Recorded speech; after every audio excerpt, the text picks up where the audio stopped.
though,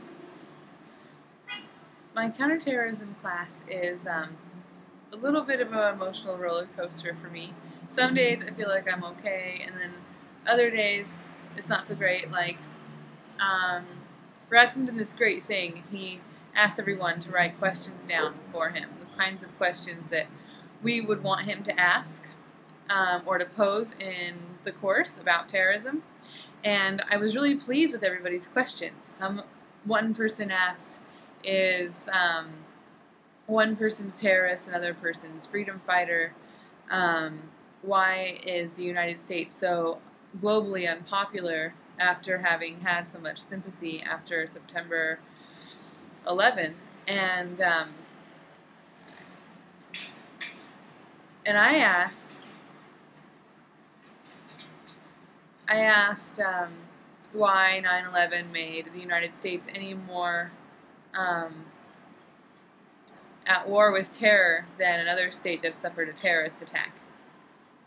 So he decided to focus on my question the next day, or the next class, at least in part, and but he framed it as if I had said 9/11 was no different than any other terrorist attack, and so he asked us to explore that, how is 9/11 different?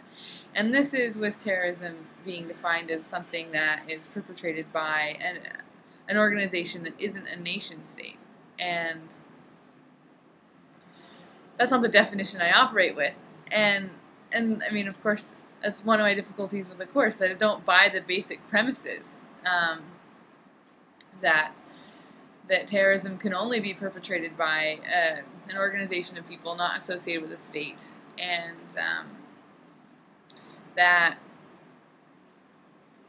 or an organization of people that is not a state, I guess they can be associated with a state according to Radson's definition, or Giora's, or whomever. So in my mind, when I compare acts of terrorism, I think about the coup in Chile. I think about the Uribe in Colombia. I think about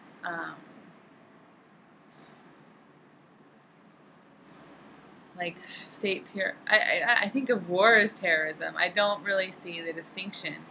I think that destabilizing infrastructure and scaring people has always been a part of war, and traditionally, I guess, we conceived of nation states being at war, and now we have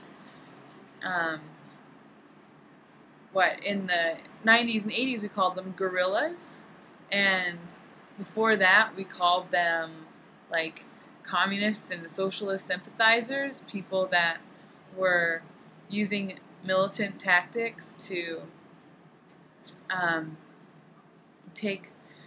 to secede, I guess, from a nation.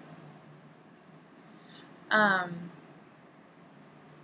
mean, the Basques are doing that now a little bit, and we talk about these things in class, and I wanna know more about how situations developed, like the Basques, for instance. I have friends who are really into them, who read about the Mondragon cooperatives and use them as a model for how socialism could function, or how decentralization could function. So when they're figured as terrorists on the one hand, and then I've got friends who are really into alternative economic models on the other, being into them, it puts more pressure on me to figure it out. So we explore this in class. He asked, how is 9/11 different, yada yada. You can see where this would go. And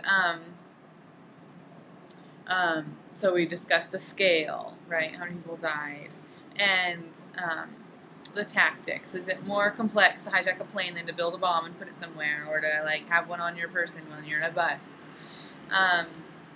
And these things are debatable, But I didn't have any specific examples, so my pantyhose were totally around my ankles. I had no idea what to say. And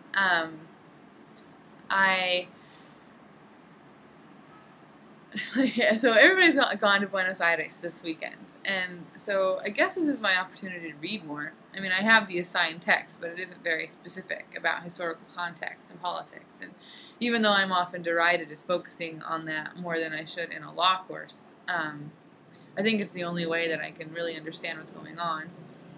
So, yeah, in addition to doing my assignments, I'm going to have to do research and read more about this stuff, so that I, can pull my pantyhose back up.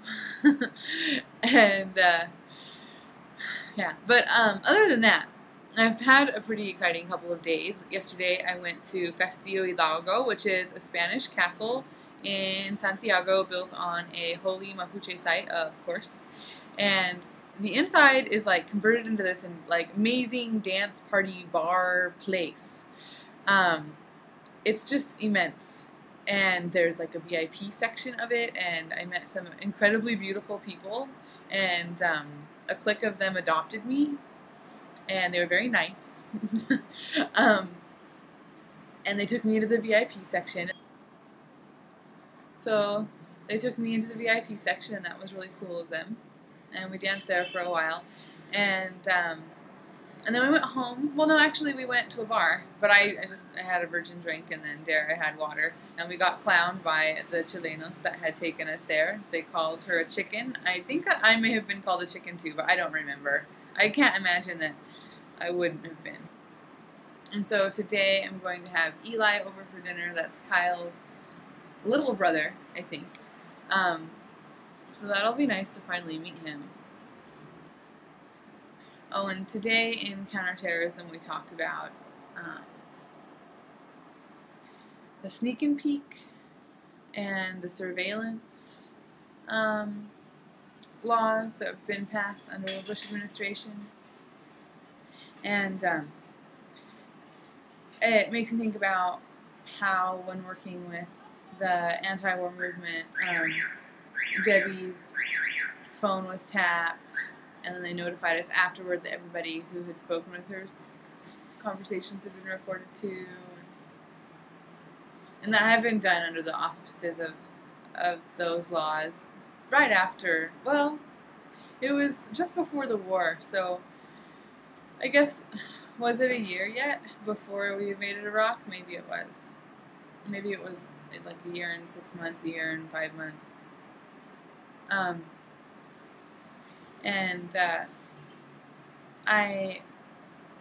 want to read more for that class so that I can mention where a lot of these laws are applied. We talk a lot in class, and we joke about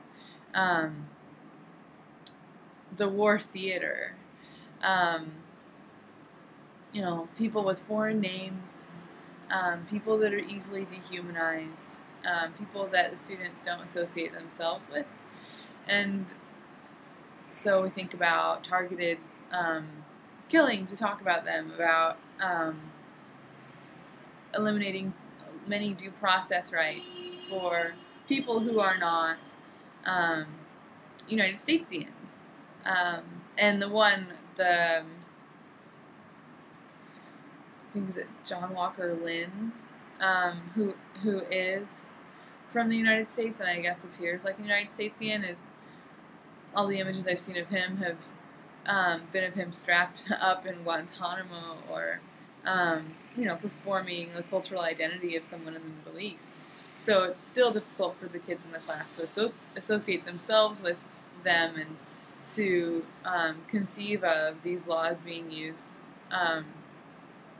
on people domestically who are expressing dissent, who are exercising constitutional rights like freedom of speech and assembly.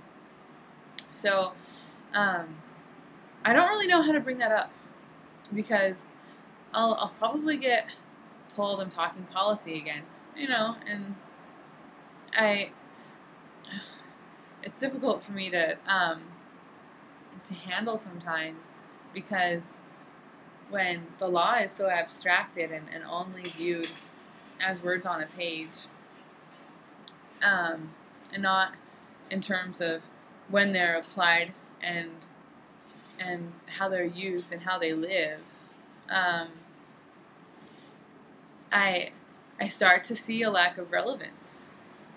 I mean, if we're not talking about how the law functions for people in the day-to-day, it's so scholarly and distant. We use words like collateral damage to talk about civilian death, for instance, and it just distances us. And I feel like if we have to create that much of an intellectual distance, then doesn't that mean that we have some kind of moral qualm about what's happening and what these words really mean? Is that why we're creating that intellectual distance?